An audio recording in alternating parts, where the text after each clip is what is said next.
আমার লাইফে দুটো মানুষের ইম্পর্ট্যান্ট আমার জীবনে এত বেশি ইম্পর্ট্যান্ট বলতে আমি কোনোদিন ভাবতেই পারি না যে এই দুটো মানুষ আমার জীবনে কোনোদিন থাকবে না। আমি সবসময় হারানোর ভয় পাই এই দুটো মানুষকে। সেটা এক হচ্ছে আমার বাবা, আর এক হচ্ছে আমার স্বামী। আমার বাবার কথায় আসি। আমার বাবা অসুস্থ হয় হঠাৎ করে অসুস্থ হয়, যেটা একদম মেজর প্রবলেম। সেটা হচ্ছে আমার বাবার ব্রেন স্ট্রোক করে। তার আগে ডায়াবেটিস ওটা সেটা লেগেই ছিল। তো বাবা আমার কাছে এমন একটা পার্সন যে বাবার যদি একটু জ্বর হইতো, একটু বেশি কাশি দিত, একটু বলতো যে বুকে ব্যথা করে বা একটু ঠান্ডা ঠান্ডা ভাব, আমি তখনই আতঙ্কিত হয়ে যেতাম। একদম ছোটোবেলা থেকে আমার মনে হতো বাবা যদি আর না থাকে, মানে জ্বর কাশি সর্দি নর্মালি আমি নিতে পারতাম না, যে বাবা কেন অসুস্থ হবে, বাবা সবসময় হাসি খুশি থাকবে এবং সুস্থ থাকবে। মানে বাবার একটু কাশি হলে আমার দুশ্চিন্তা হতো, রাতে ঘুম হতো না যে বাবু কেন কাশতেছে। আমি হচ্ছে বাবাকে বাবু ডাকি। তো বাবা কেন কাশতেছে, বাবার কি কিছু হয়েছে, আমি সারা রাত উল্টাপাল্টা চিন্তা করতাম। এখন যেহেতু বিয়ে হয়েছে, এখন অনেক দূরে থাকি, তাও বাবার সব কিছু শোনায় না বা বাড়ি থেকে সব কিছু আমাদেরকে শোনানো হয় না। আমরা ভাই বোন দুজনেই দূরে থাকি, যার কারণে আমাদেরকে সব কিছু বলে না। কিন্তু যতটুকু শুনি, যতটুকু কানে আসে যে একটু তোর বাবার এরকম হয়েছে বা ওরকম হয়েছে, তখনই আর ভালো লাগে না, মানে তখন অনেক দুশ্চিন্তা হয়। আজকে আমার বাবা অসুস্থ প্রায় 6-7 দিন। এই ভিডিওটা হয়তো বা আমি অনেক পরে আপলোড করতে পারি। এই ভিডিওটা হচ্ছে আমার বাবার ভর্তি হওয়ার 5তম দিনে।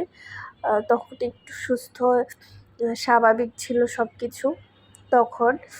এবং আমি এখন কেবিনে বসে ভয়েস দিচ্ছি। বাবা একটু মা সহ হাঁটতে গিয়েছিল তখন। এই যে বাবার কাছে বসে আছি বা বাবাকে চোখে দেখতেছি, এটা যে কত বড় শান্তির। আমি যখন শুনেছি বাবা অসুস্থ, তখন আমার এক মুহূর্তে মনে হয়েছে যে আমার বাবাকে মনে আমি হারিয়ে ফেলবো বা বাবা মনে হয় আমার জীবনে আর থাকবে না। আমার সব সময় নেগেটিভ চিন্তাগুলো আগে আসে বাবাকে নিয়ে, যে আমি কি আর বাবাকে দেখবো না বা বাবা আমার জীবনে থাকবে না, এই জিনিসগুলোই সবসময় আমি চিন্তা করে থাকি। কিন্তু ভগবানের অশেষ কৃপা আর আমার বাবার কর্মফল, আমার দেখা, আমাদের বুদ্ধি হওয়ার পর থেকে আমি বাবাকে দেখি নাই কোনো খারাপ কাজ, কোনো মানুষের সাথে ঝগড়া ঝামেলা, কাউকে কটু কথা বলা।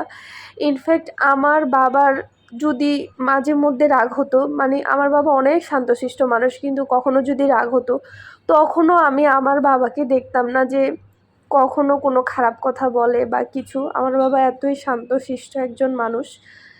সে বাবার যদি কিছু হয়, আমি জানি না ভগবান আমার জীবনে এই কষ্টটা কোনো দিনও না দেখ বা এই পরিস্থিতিটা আমি কখনো ফেস করতে চাই না, মানে আমি এটা কখনোই ফেস করতে চাই না। এই অসুস্থতাটা আমি কিভাবে ওভারকাম করেছি বা করছি, সেটা শুধু আমি জানি আর আমার ভেতরের ভগবান জানে বা উপরওয়ালা জানে। কারণ এই সামান্য বলবো না, মানে বাবার মানুষ তো আরও অনেক বৃহৎ কিছু হয় বা কেউ কেউ বাবাকে হারায়ও ফেলে। কিন্তু আমি তো বাবাকে এখনও পাইছি বা আমি ফিরে পাইছি বাবাকে। এটাই আমি মেনে নিতে পারতেছি না যে বাবা হসপিটালে ভর্তি বা বাবার এত বড় একটা অসুস্থতা হয়েছে, আমি এটাই মেনে নিতে পারতেছি না। তো ভগবান আমার বাবাকে শুধু সুস্থ রাখুক, আমি আর কিচ্ছু চাই না জীবনে। আমার বাবা যেন শুধু একটু সুস্থ থাকে। সবাই একটু আশীর্বাদ করবেন।